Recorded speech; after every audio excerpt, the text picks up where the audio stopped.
বন্ধুরা, টি-20 বিশ্বকাপ 2026-এর রণক্ষেত্র থেকে আজ এমন এক খবর সামনে আসছে যা পুরো ক্রিকেট বিশ্বকে স্তব্ধ করে দিয়েছে।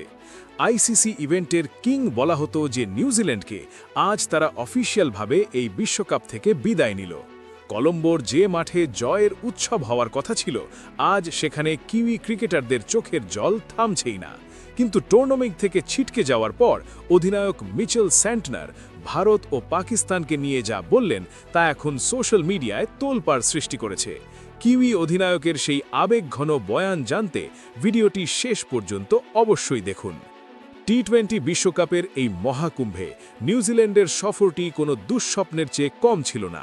সুপার 8-এর গুরুত্বপূর্ণ এবং নির্ণায়ক ম্যাচে ইংল্যান্ডের কাছে অবিশ্বাস্য হারের পর কিউইদের বিশ্বজয়ের স্বপ্ন আজ শেষ হয়ে গেল। ম্যাচের শেষ বল হওয়ার সাথে সাথেই পুরো নিউজিল্যান্ড শিবিরে নেমে আসে শোকের ছায়া। অধিনায়ক মিচেল স্যান্টনার নিজেকে সামলাতে না পেরে ডাগআউটেই কান্নায় ভেঙে পড়েন। যে খেলোয়াড় নিজের শান্ত মস্তিষ্কের জন্য পরিচিত, তাকে এভাবে শিশুর মতো কাঁদতে দেখে গ্যালারিতে থাকা হাজারো ভক্তের চোখও ভিজে ওঠে। ম্যাচটির কথা বললে নিউজিল্যান্ড জয়ের খুব কাছে ছিল। শেষ ১৯ বলে ইংল্যান্ডের দরকার ছিল ৪৩ রান। সবাই ভেবেছিল নিউজিল্যান্ড সহজেই জিতবে, কিন্তু উইল জ্যাক্স এবং রেহান আহমেদের ঝোড়ো ব্যাটিং সব হিসেব উল্টে দিল। কিউই বোলাররা শুরুতে দুর্দান্ত পারফর্ম করলেও শেষ রক্ষা হয়নি। ১৬০ রানের লক্ষ্য ডিফেন্ড করতে নেমে রাচিন রবীন্দ্র ৩ উইকেট নিলেও মিডল অর্ডারে ইংল্যান্ডের হার না মানা মানসিকতা নিউজিল্যান্ডকে ছিটকে দিল। পোস্ট ম্যাচ প্রেজেন্টেশনে যখন স্যান্টনার মাইক্রোফোনের সামনে দাঁড়ালেন, তার গলা কাঁপছিল। তিনি বলেন, আজ আমার বুক ফেটে যাচ্ছে সেই কোটি কিউই ভক্তদের জন্য যারা আমাদের উপর বিশ্বাস রেখেছিলেন। অধিনায়ক হিসেবে আমি একে আমার জীবনের সবচেয়ে বড় ব্যর্থতা মনে করছি। তবে এরপর তিনি ভারত সম্পর্কে যা বললেন তা শোনার মতো। স্যান্টনার বলেন, আজ আমরা টুর্নামেন্ট থেকে বাইরে, কিন্তু একটা সত্যি কথা স্বীকার করতেই হবে, টিম ইন্ডিয়ায় বর্তমান ক্রিকেট বিশ্বের আসল শাহেনশাহ। তাদের খেলার কৌশল এবং মানসিক শক্তি যে পর্যায়ে পৌঁছেছে, সেখানে আমরা এখনও অনেক পিছিয়ে।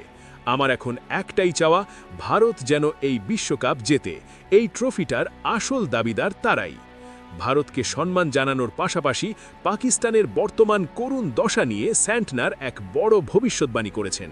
তিনি বেশ কড়া ভাষায় বলেন, বিশ্বকাপ শুরুর আগে অনেক দল বড় বড় কথা বলেছিল, বিশেষ করে পাকিস্তান, কিন্তু মাঠের পারফরম্যান্সে তারা আজ দিশেহারা।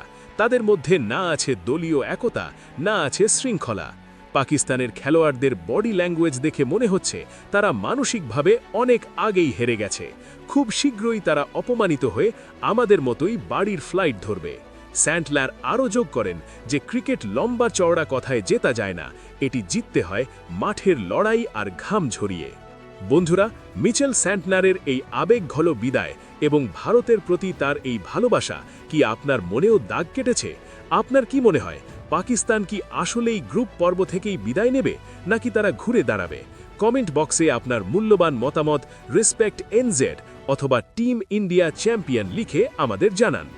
টি-20 বিশ্বকাপের প্রতিটা আপডেট সবার আগে পেতে আমাদের চ্যানেলটি এখনই সাবস্ক্রাইব করুন। দেখা হচ্ছে পরবর্তী ভিডিওতে। জয় হিন্দ।